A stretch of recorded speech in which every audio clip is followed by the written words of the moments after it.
The Houston Rockets' second overall pick, Jalen Green, hasn't had the best start to his NBA career.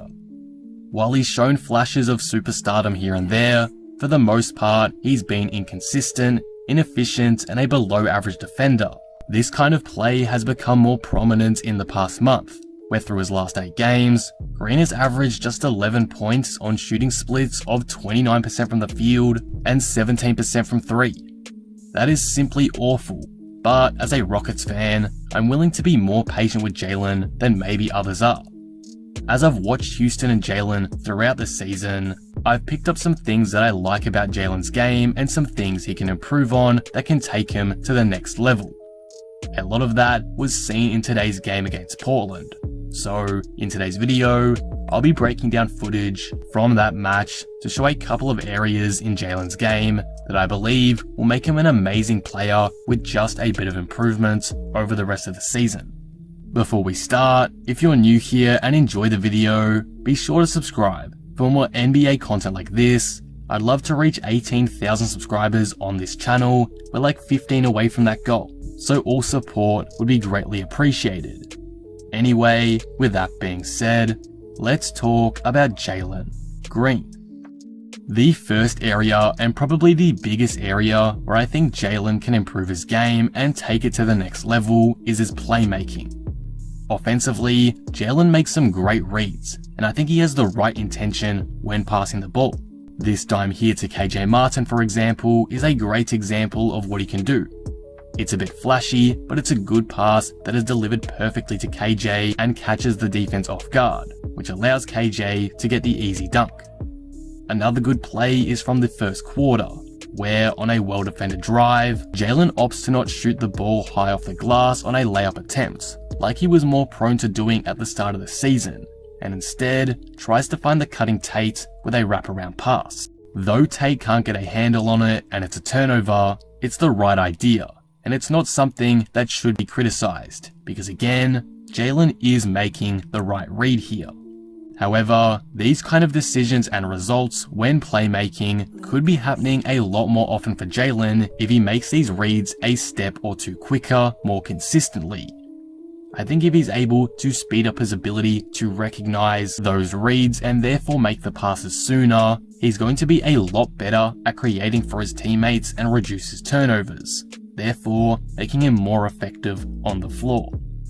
For example, look at this clip here. After Jalen makes a drive inside from the corner, he gets cut off by some good defense from Robert Covington and is now stuck in the paint. Wood begins to make a smart cut inside, but Jalen doesn't read the initial one and holds onto the ball. Eventually, Simons gets a bit out of place and the cutting opportunity opens up again for Wood, which Jalen sees this time and he delivers a great pass for the open dunk. But if we rewind, Jalen should be making the pass to Wood here, not later on. But hey, it did end up with 2 points. Again though, my point here is that while Jalen Green is understanding how to make these passing decisions a lot better than he was a couple of months ago, he's still a step slow on some occasions, like that one I just showed. More improvements in this area will come with time, as he adjusts to the pace of the NBA and defense at this level, but the improvements he's made so far since the start of the season are still really good. Like this pass today to Tate out of the soft pick and roll. Jalen draws up the 2 Blazer defenders, Nurkic and Covington, toward him as they anticipate a Jalen Green drive, but instead he makes a quick pass to the open Tate, who had slipped away after setting the screen. These kind of plays are being made more and more often from Green, so it's clear to see that he's understanding far better how the opposition like to defend him. In turn, he's making these smarter passes to his teammates by using his gravity to his advantage instead of putting himself into a bad position where he is forced to take a contested shot. And I think it should be talked about more, rather than just putting him down for inefficient shooting. With all that said though, Jalen can obviously still get way better from here, but I just want to emphasize today his improvements from the start of the season and how a couple of tweaks here and there can truly make him an above average playmaker for the Rockets that they can utilize moving forward. The next facet of Jalen's game that I'd like to see him work on is overall his decision making with the ball. More specifically, how he gets into his shots. What I've seen a lot lately during this recent poor stretch from Jalen is sometimes he can be far too slow to make a move once he gets the ball. This is clearly due to a lack of confidence in my opinion, but regardless, it's something that needs to change for him to develop into a great NBA rookie. For example, take a look at this possession against the Blazers from today. The ball is kicked to Jalen in the corner, but instead of taking the closing out defender off the dribble to get them off balance or pump faking or something like that, he just kind of stands and jab steps for a little bit before trying to create some offense.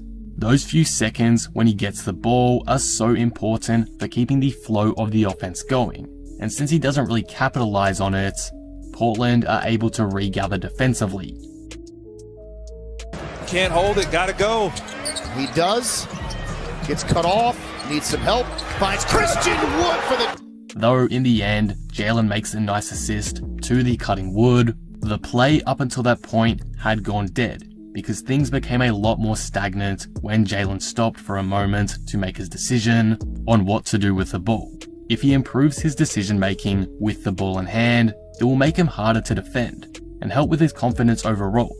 There are many examples of Jalen getting downhill of a catch on the three-point line, but there's also a lot of examples where he takes too much time getting into his shot. Some of that can be to blame on Silas for not running enough plays for Jalen, some of it can be on Jalen's evident lack of confidence as of late.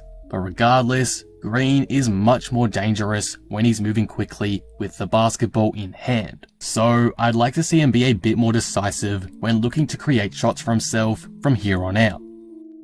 Overall, this isn't a video to slander Jalen Green at all. In fact, I'd like to hope that I'm pointing out a lot of positives in Jalen's game, because personally, I think he's doing a lot of things right.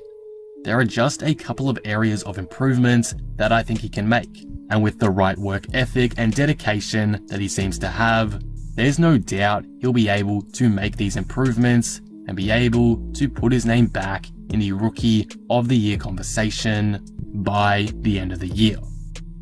If you enjoyed this video and want to see more of it, be sure to leave it a like and subscribe.